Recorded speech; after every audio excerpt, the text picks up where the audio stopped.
Well, based on the requirements that a person needs to meet in order to obtain DACA, these are students, these are people who don't have any criminal backgrounds. In order to be a DACA recipient, they can't have any criminal backgrounds. So I think, these are people who are trying to make something out of their lives. They're seeking the American dream. When it comes down to it, I feel that immigrants in general aren't demanding for every right that citizens have. It's just the basic rights to work, provide for their family, get attainable housing, and all these things. So I just feel that it's more of the basic rights that immigrants demand. We're all humans, right? Look at the humanity of everything. Just because somebody drew an imaginary line a long time ago doesn't make them any less of people than people on the other side of some imaginary line. You get me? We're all humans. We all got to look out for each other. Just speaking in general about my students who I deal with on a daily basis, they're students who are brought to this country who are seeking an education, something that they are not able to obtain in their native country. They're very they try to overcome their language barriers every day, trying to improve, and most importantly, they're trying to be successful and they're trying to accomplish high school.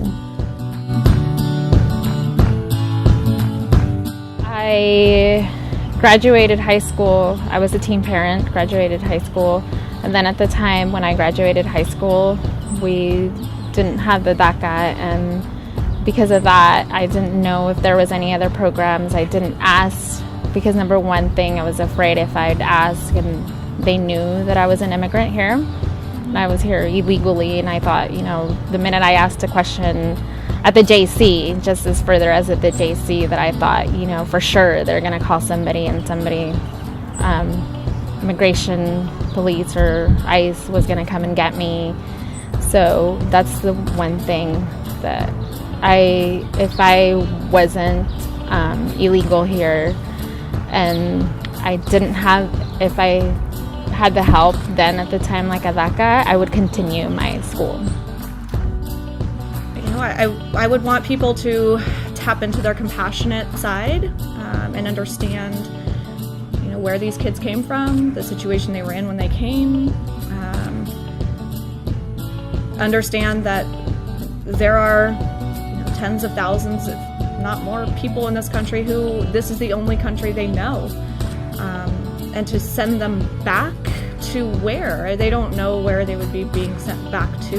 They don't have connections, they don't have networks, they don't have a life, they don't have memories, they don't have anything from this place that we would be supposedly sending them back to. So, trying to tap into that compassionate kind of side of people's nature is what I would like to do. Make that emotional connection, I guess. Definitely people need to speak up, pressure members of Congress to keep this program going, and then pushing it on Congress's agenda in general would be the way to go, I guess. DACA, it's life-changing. We need DACA. DACA is super important to these kids. It opens up so many opportunities to them.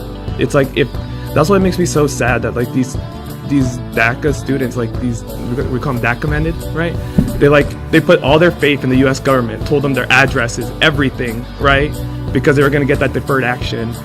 Yet the government just goes, no, different person, no.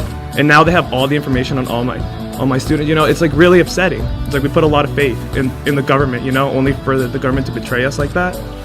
It hurts a lot of my students, and I feel for them. I do feel if you have a desire to help other people who are your neighbors, your peers, your family members that did not have the same opportunities as you, sort of advocating for them, even if they can't themselves, because a lot of people aren't ready to go to all these marches and protests in fear of getting discovered or something. Protect our dreamers, man. That's the future. That's straight up the future. We got to protect our dreamers. That's it.